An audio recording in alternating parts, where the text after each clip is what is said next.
Hello and welcome. My name is Colby Maxwell with Pemko Manufacturing. I'm the product manager for Adhesive Gasketing.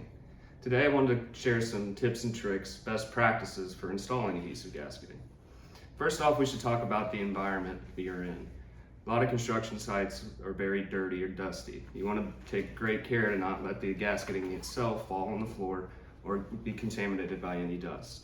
You also want to make sure your frame is clean, so you use the supplied alcohol wipe to thoroughly clean the frame.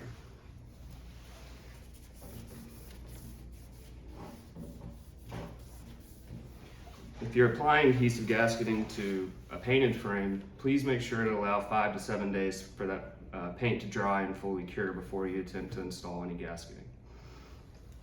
As for the install itself, there's two main things you really need to pay attention to. First, you want to make sure that you don't stretch the gasket at any point during the install.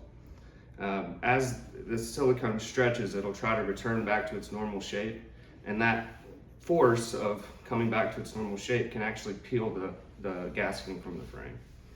Second, you want to make sure to apply firm pressure when you're installing the gasketing. As you work down, pushing firmly to ensure that the pressure-sensitive adhesive activates and gives you a final good bond. As a final step, Pemko recommends you use the wallpaper seam roller to make sure you get that full pressure.